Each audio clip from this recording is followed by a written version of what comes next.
पलट के देह पूरा झोर ले रे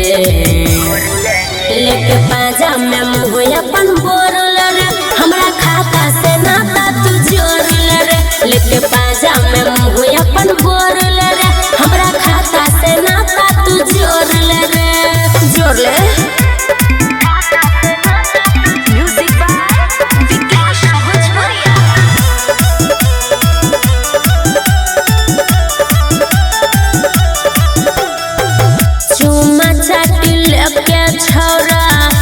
जोश जगा देले मन पानी आई गेलो हाथ जब आगा देले हेरे चुमा चाटी लेके छोरा जोश जगा देले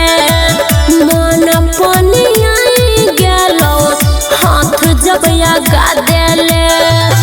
यहाँ तो कोई ले लेता अब सिल तोड़ ले रे लेके पाजा में मुँह अपन बोरल रे हमरा खाता से नाता तू जोड़ ले रे लेके पाजा में मुँह अपन बोरल रे हमरा खाता से नाता तू जोड़ ले रे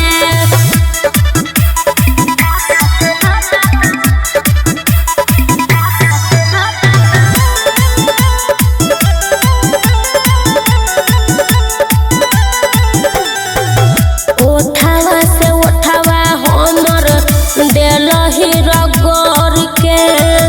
कपड़ा भेजाई गेले उहे काम कर के हेरे ओठावा से ओठावा हमर देलही रगोर के कपड़ा भेजाई गेले उहे काम कर के सुमन सोना कहो सट के कर ले रे लेके पाजा में मुँह अपन बोरल रे हमरा खाता से नाता तू जोड़ ले रे लेके पाजा में मुँह अपन